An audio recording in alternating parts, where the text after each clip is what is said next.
Learning and development is an ever-changing industry, and it continues to evolve with the use of artificial intelligence. But the same challenges exist to engage learners and create meaningful learning experiences. If we could get people to sort of light their hearts on fire for the program they're about to go through, that makes all the difference in the world. And it's that same fire that allows them to have the persistence they need to suffer through the behavior change when you just want to fall back to your old ways of working. That's Alan Todd, Vice President Leadership Development at Udemy. Alan shares his L&D career journey and his insights to win with learning. Powered by Learning is brought to you by DaVinci Interactive. DaVinci's approach to learning is grounded in 30 years of innovation and expertise. We use proven strategies and leading technology to develop solutions that empower learners to improve quality and boost performance. Learn more at davinci.com. Joining me today is DaVinci CEO Luke Kempsky and our guest Alan Todd, Vice President of Leadership Development at Udemy. Udemy is an online learning and teaching marketplace with more than 204,000 courses and 54 million students on a variety of topics. Welcome, Alan. Thank you, Susan. Yeah, thanks, great Luke. to see you, Alan. Yeah, likewise. Great to be here today. Well, Alan, tell us a little bit about Udemy and also your role at the organization. Udemy is the world's largest learning marketplace. So, and you rattled off numbers and they just keep growing. It's now 60 some million learners on the platform every month. There's 14,000 enterprise customers. So think of this really large marketplace where creators go and build hundreds of thousands of courses. And then a small fraction of them, around 3 to 5%, actually make it into a catalog called Udemy Business, and that's sold to the businesses. And I came to Udemy by way of acquisition. They acquired my company 2 years ago, CorpU. And so I've spent the last 2 years helping to evangelize the Udemy Leadership Academy, which is the rebranded version of my company. So we're very large in technical skills and we're growing fast in helping companies build leadership skills. I knew when I read those numbers, they probably had changed since I wrote them a few minutes ago. So thanks for the overview. Definitely a fun space. And I know, Alan, we've known each other for a really long time. I actually looked back a little bit and we brought our staff way back when to your company, ADT, well over 30 years ago. And we came over to your computer classroom so that we could all learn Windows and email. And I think we got onto the internet and used our Netscape browsers and checked out what was on the internet at the time or on the World Wide Web. So I know that was like your first company. And you've had many ventures since then, and they've all been, really connected to learning and training. If you could kind of give us a fast recap of your entrepreneurial journey, that would be great. Yeah, for sure. So thank you for sharing that, Luke. It was a long while ago. But so when I got out of college, PCs just came onto the market, right? So nobody in the world would have ever heard of the name Bill Gates at that time. And frankly, Steve Jobs, these just weren't names that people knew. Like, for example, my mom would not know who they were. I very quickly helped people set up computers and realized that I had a passion for teaching and learning. And I had no idea. It didn't dawn on me in high school or college or anything. I really enjoyed helping people learn how to use computers. I sort of just kept doing more of that and more of that and more of that. First wave of PC Wave, where we met, Luke, was just ultimately it grew into building training centers all around, Philly to Baltimore to Harrisburg, the Mid-Atlantic region, and building these so that PC Wave, it was really fun teaching people how to use computers. And we built a great business. And there was a second wave coming called the internet. As a result, we were building software to run the training business. And that software, we rebuilt it all with like internet protocols. And it turned out to become the very early version of an LMS. When Netscape launched their company and launched the browser, it was like the first browser of the World Wide Web. We actually built Netscape Internet Learning Academy. And then Gartner Group, we built Gartner, and then Ziff Davis University. So we did all this cool sort of the next thing. And that first company got acquired by what is today Randstad, and they're still in the same office park where you would have visited 30 years ago. They're still there. But the second company then was called Knowledge Planet, and we built that learning management system. And so we started, like I said, with Netscape right at the very beginning of the internet. So that was kind of the second wave of my life. First one was PC training. The second was the internet was coming, and people, it just dawned on me that people are going to need to take training over the internet. So we did that. That went for a long time. That got acquired by a private equity group and a consortium of companies that they wanted to merge together, and sort of the industry was kind of putting things together. So Knowledge Planet got acquired and put into that environment. The third sort of phase was the idea that the web would become interactive. And this was like in 2010, when the bandwidth got big enough that you could, with 3G or broadband at your house, you could actually stream a video. The cloud got good. You didn't have to build your own servers. And, we had our own data centers. We didn't have to do any of that stuff anymore. So the cloud and the bandwidth, that enabled us to do something in leadership development that was much more rich, streaming video and media and connecting people together. So the through line of all of that is education and really paying attention to sort of mega trends or waves that are happening, the PC, the first gen internet, second gen internet. That's really what I've done for the last 30 years. That was quite a summary, about 30 years in under 3 minutes. That was great. Well, this next question, I'm sure we could spend the whole podcast answering, but, in your experience, what are the ingredients for an effective learning experience? For people responsible for creating these learning experiences, what should we make sure is in them to make sure it's really valuable? It's an interesting question, to which I'll give you first the not so interesting answer, because there's an easy set of answers, right? I could say it needs to be relevant. It needs to be impactful. It needs to be, It's to focus on the learner. Yeah.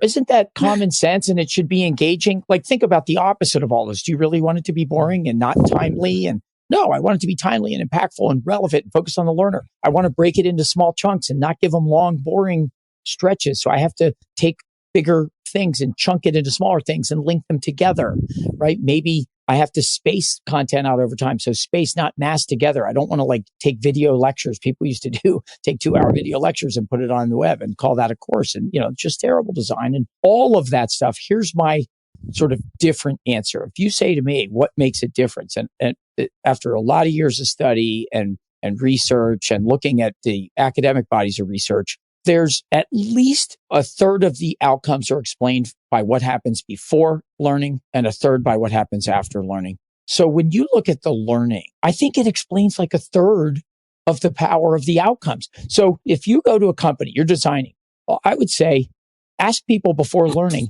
how are you creating focus, intentionality, and motivation so that these people are excited to take this training, or they want to, or they believe it's going to make their life better. It's going to make their career better. If you don't have good answers to that, then you've lost a third of the battle before it ever even started. And then we can do all the best practices to build good, engaging, effective learning. And you guys at DaVinci know this better than anybody, and you've been doing it forever. And building high quality video and audio, and production values matter. So you can't, again, put a camera in the back of a room and film a professor for an hour, put that online. 12, 15 years ago, that was standard and it was terrible, right? It was like filming plays instead of making movies. And then if you look at what happens after learning, what are you doing to sustain behavior change? What are you doing? Are there cue cards or job aids or something to give people recall? Because that's what we know cements things into long-term memory, which we have to do. And then we need to develop habits. We have to practice something every day for 21 days, according to research, to start to develop and cement a habit, a practice. Whatever that practice is. It might be a leadership practice. It might be a safety practice. It might be whatever the practice is. I think there are good practices. You guys know them as well as anybody, but I don't think any of us spend enough time thinking about what happens before, what happens after. I'll give you one quick story that I love.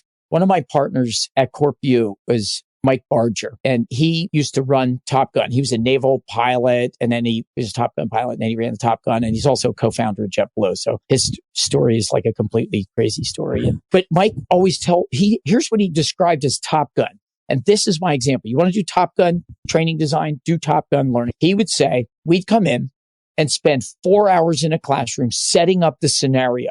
Here's the good guy. Here's the bad guy. Here's the route. Here's the pattern. Here's the thing, that, whatever it was. And then we'd go out and fly it for an hour. And then we'd come back and debrief for 6 hours. And I was doing all the math. And I'm like, these are like 10, 11-hour days. He goes, yeah, every day when you go to Top Gun school, 10, 11-hour days. And you're in the plane for 1 hour. Yeah, 1 hour. So think about that with learning design. You don't have to give them 11 hours of like teaching and learning material. You got to give them something to go try and practice and come back and say, how did that work? So if you're building learning design, that Top Gun approach is great, but really it's what's the third in advance? I guarantee you Top Gun, those people are there, have focus, intentionality, and motivation. They're like, yeah, I know why I'm here. And yes, I want to be better and I want to be great at this. And if we could get people to sort of light their hearts on fire for the program they're about to go through, that makes all the difference in the world. And it's that same fire that allows them to have the persistence they need to like suffer through the behavior change when you just want to fall back to your old ways of working. Yeah, Top Gun sounds somewhat like the NFL or football season, right? Yeah, all exactly. That training, and you play for a couple hours on Sunday, go at it again. Well, it's crazy about NFL. It's like a 3.5-hour game, but it's only like 10 minutes or 11 minutes of play action. Mm-hmm. So I read this article. They're like, when they watch the game, the film game the day after, like the coaches and the owners, it's only a 12-minute film, a whole game. So it's even worse, Luke. Yeah, exactly. So I know at CorpU, you really were very focused on leadership development and taking a different approach to that.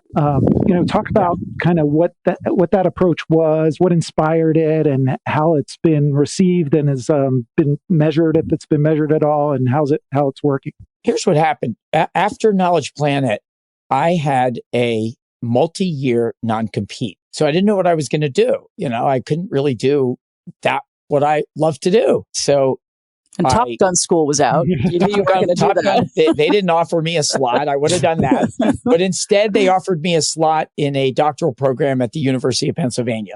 So I did this Penn CLO program. It was taught by the Wharton School and the Graduate School of Education. And it was this interdisciplinary program. And I spent a couple of years doing that work. And I loved every minute of it. And it was a lot of fun. But here was the epiphany. Right around that time, Facebook was just sort of coming into prominence, and it was purely a college kid thing. And now it was like available for everybody in the world. And people started using Facebook, and they'd be online for 4 hours. And the whole time I was scratching my head going, man, at Knowledge Planet, we couldn't get people to stay on for 5 minutes, So I'm like, what's different? Like social media, and it was a brand new word. People didn't even know what it was. And at the same time, I was learning about the sociocultural theory of how people and organizations learn. And I had an epiphany. First of all, it explained everything I didn't know and have real words to. That was my lived experience for like the prior 20 years. I'm like, this is it. Like, it's the sociocultural theory. And there are other theories about how we learn we're empty vessels and blank slates and you fill them up. But sociocultural just says we learn best when we engage with a range of others and take in, an experience together through the eyes, the ears, the senses, but working with other people, and we watch them and learn. And I absolutely loved it. So you put those two things together and you go, okay, here was kind of epiphany number one was connecting people to content can be lonely and isolating. Connecting people to people is human. So if I can bring a human component to online learning or e-learning, like that would be this human thing. I still have great content, but I can bring a human element to it. And so that was kind of thing one for me. And then the genesis of CorpU was sitting around Penn, day and night for a long time.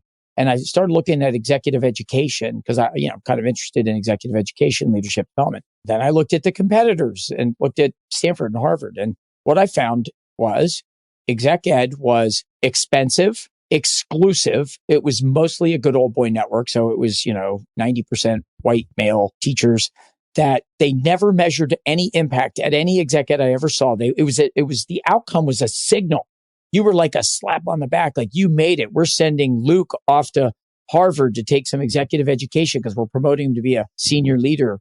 And it was a signal. It was like a badge of honor. So it was expensive, exclusive. And I started thinking about, like, what if we applied this theory to create great online education that was going to be connecting people to people, which is, if you look at the value, why do I want an MBA or exec ed? You go meet people that are like you and you build a network. What if we could do that online? And what if it was inexpensive, inclusive, and impactful? That was the genesis. So we're going to go do that. We're going to get the same professors. We're going to create high production values. In fact, the very first thing we ever did, we shot it at your place, Luke. That's right. With Chuck Dwyer, professor at Wharton and Graduate School of Education. And that was like the first thing we did. And it was really about connecting people to people and having them grapple with real things, solve complex problems, generate and spread ideas, teach and learn from each other and from experts, and capture and share that knowledge. So that was kind of the genesis, cohort-based learning. Get a cohort, they go through the thing together. You can do these real world things, give it to them in small chunks, deliver it over time, and practice, and have experts jump on live calls to say, how did it go? What happened when you tried it? What worked? What didn't work? And they're giving you a little encouragement. They're giving you coaching, giving you feedback. It's not everything we teach doesn't work for everybody every time. That's impossible, particularly in leadership and soft skills. That was really how it all came about. That was the genesis of CorpU and a bunch of other really great people that had filled in all those thoughts as well. So everybody from Mike Barger, who I mentioned that ran JetBlue, to my sister, who I've been working with for 30 years. But a lot of people were involved in helping to shape that. But that's probably the genesis of it. When you think about the value of investing, particularly, I guess, in leadership development and executive development, but then you could talk even more broadly about enterprises investing and learning and how that's so essential to their competitiveness, their development. How do you position that when you talk to high up executives? Well, it's pretty easy. And because the problem is so big. If you look at, let's look at simple data. We've been working on the leadership development industry has been in commercially viable industry for the last 30 or 40 years. It was pretty nascent before that, but sort of when you look at the research, it's sort of exploded. And now it's this giant industry. And the whole entire industry results in almost no behavior change. So when you look at the research, a super majority do not sustainably change their behavior. And the University of Michigan and a bunch of other schools have studied this because they'd like to figure it out. Gallup measures employee engagement, and it's been sitting for 30 years low. 13% of employees worldwide are engaged. I think it's 30% in America, so we're better, but it's still terrible. And 70% of the variance in team engagement is one's manager, is defined by or described by the manager. That's Gallup's, they've studied tens of millions of managers for 30 years just to answer the question. You look at that data, other data, SHRM, Society of Human Resource Management, they look at the data and say the majority of leadership positions are filled with outsiders at 18% more pay. And then the other one I look at, the Bureau of Labor Statistics, the tenure of a manager is shrinking. It used to be like 10 years and then 7 and 6 and 5. It's 4. So now you put this together and you go, oh, we develop these people. We don't pay them more. So they leave to get a manager somewhere else for 18% more money. Employees are disengaged, right? So you put these pieces together and you say, if employee engagement isn't going up in your company, there's a frontline leader problem because and the number one reason they leave is a frontline leader. The number one reason someone gets promoted to frontline leader is because they were good at their prior non-management job. It's the number one reason. Again, you look at the research on this. I mean, in the end, I'm proud if we make a difference in one person's life. And by the way, if we make a difference in one manager's life, it makes a positive difference in 10 direct reports on average life. Let's focus on making a difference in people's lives, making it stick. Again, making smaller chunks, getting on time. But do they want it and need it and believe that this is going to be a great use of their time and that if they practice new behaviors, if they believe that, then we'll create a great experience and we'll create a follow through that gives them reasons to stay committed over time. I don't have to survey people to death. There are a lot of methodologies around learning. It's like, did you do a pre and post survey? Well, I always ask, do learners enjoy those? Do they want more surveys? Are we trying to make them unhappy? You'd have to survey people to find out, right?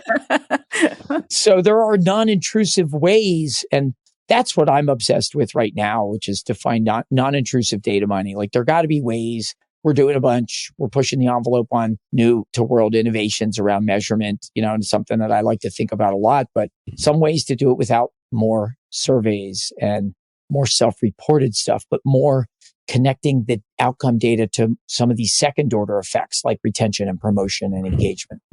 Yeah, that all makes sense. Can you talk a little bit about some of what you're looking at now that can kind of be technology based, that can give you some more of those, especially anything that's within learning experiences that are created to actually track some level of improvement in performance or engagement or outcomes? I'll tell you what we have spent the last, I think, 6 years on, and it has to do with a subset of AI called machine learning. And this is before Chat GPT and large language models was what we focused on. And it's getting really, really easy, really, really fast. So I'll say this because I think anybody can now start to do this. And it's not the obvious use case for Chat GPT. And that's this. If you look at how we mostly measure learning outcomes, it's almost always these quantitative metrics, things I can easily quantify. Did they do it is the first one, like some kind of completion rate. Did they like it? Some kind of level 1 evaluation or net promoter score or some kind of reaction about their opinion. And that answers a lot of these what questions. But what I find a lot more interesting is if you could answer why questions. Why did they like it? Why did they persist? Why did they bail? These are much harder questions in quantitative surveys and self-reporter bias. They give you clues, but they don't give you a preponderance of evidence. And so if you can add in qualitative research, and this is what we do with non-intrusive data mining. And here's the trick. You got to get them to say things like, so if you build a course, add in a discussion, add in a reflection so that they're writing like, oh, I taught you a new thing. What do you think? And reflect. How will you use this in practice? Make them write. And what's the power of dialogue and reflection? Well, they're like the most powerful forms of active learning that exist, right? So if I'm just watching something, that's a very passive form of learning. I'm not going to remember very much. If I read it, I might remember a little more. But if I actually reflect on it and think about, oh, you taught me a leadership practice, I'm going to go try it tomorrow. If I reflect on that and then engage in dialogue with other people that I work with, now a couple things are happening. Number one, I've just gone from passive learning to super, super deep active learning, right? The best form of learning there is. And when you look at studies from the Chronicle of Higher Education and others, it's like, yeah, active learning. The lecture is not the way to do it. It's dialogue. It's group conversation. So if I can get you to do that online, this is what we did. Guess what happens if I have a cohort of 30 or 40 people and every day they're reacting with, some reflection and some dialogue over, it's only 30 minutes a day, but if you do this for a 3-week course, I get this massive mound of data that is just non-structured discussion data, dialogue. And so this is the magic where we went a bunch of years ago. And it was building machine learning algorithms with natural language processing. And we did it the hard way because there was no other way to do it, to identify the patterns and themes. We could do sentiment analysis. Well, the patterns and themes would tell us like, now we know why they aren't doing this and they're not adopting the behavior because they're mad about the culture and they're mad about the bonus issue. They're not bought into the direction the company's taking. Those are the insights that we started bringing back to senior management. And you would literally see jaws hitting the floor because they're like, wait a minute. This is like real hard business data, cultural data, like actionable insights I can do something about to change the course of the outcomes of this learning. My strategy, they're not bought in. Well, let's go fix that.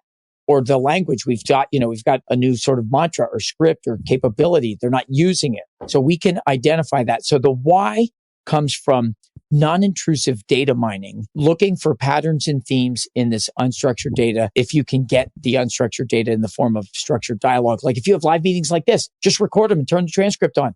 You get an instant transcript, right? And now you can run that stuff through Chat GPT and say, give me the pattern. What are the top patterns in this? Give me a sentiment analysis. Are these people leaning in or not? And that was the data that blew me away, that the people, the participants, they don't have to do any more work. They're actually doing the most powerful form of active learning. And we're getting gobs of incredible outcome data that changes the whole course of the way we think about learning measurement. So now when you put it all together, you get academic terms, they call it mixed methods research. But if you say, what's the most believable way to convince a senior leader? Have some quantitative metrics. Hey, we trained 1,000 people and 850 of them, stayed with it long enough and finished the course and said it was a really valuable use of their time. So they were the arbiters of value and said it was good. Okay. But to a CFO, they're like, okay, I'm half sold. Then the other half, by the way, here's where they're leaning in. Here's where they're not leaning in. Here's the stuff they're worried about. Here's what they said they need, the barriers that are getting in their way to applying this stuff to get the results that we're trying to achieve around our big initiatives, our big transformation, our big whatever it is we're trying to do. And I think think that is the picture of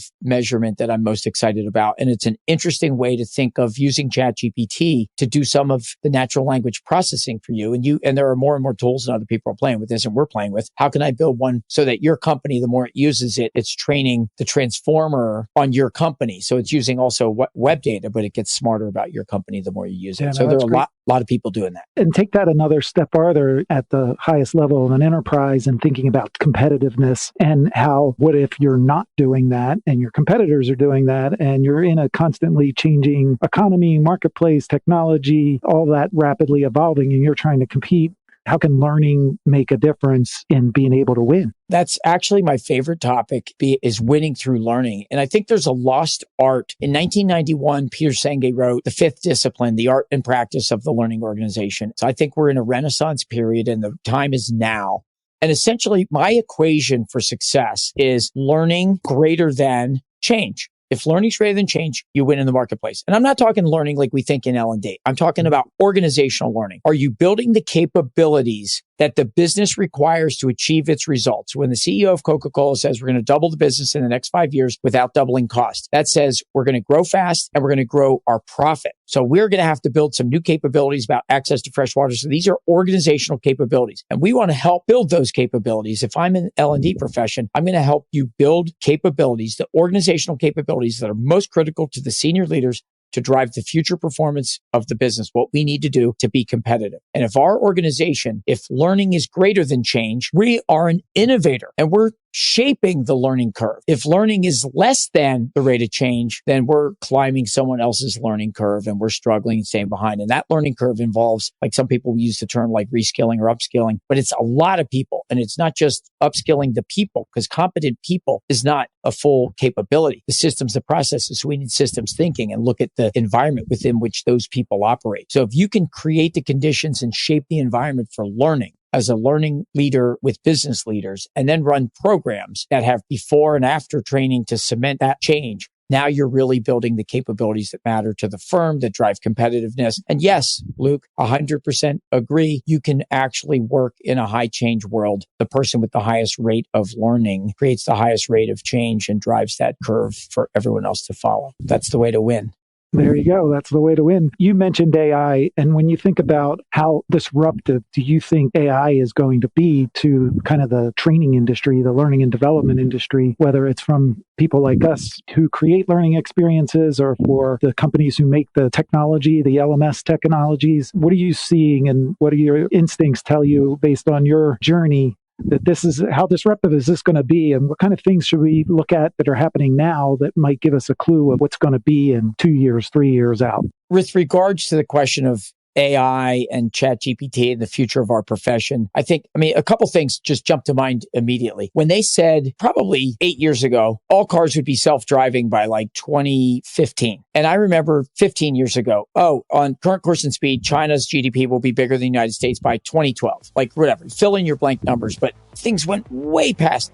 Is the trend right? Sure. The pace at which we're going to get to that trend, the prognosticators, are they right? Absolutely not. Udemy runs a marketplace, right? 6 months ago, we had no courses on Chat GPT and no one else did. Then like January, we had 50 courses. February, 500 courses. If you go to udemy.com and type Chat GPT, there's like 2,000 courses. And like I said, it's a marketplace. So people are like looking for the ones that have the most use with the highest ratings. They're a hype. Yes. Is everyone looking at it? Yes. Is it being oversold? Yes. Will there be a trough of disillusionment, to use a Gartner term, after, like a bubble? In my opinion, yes.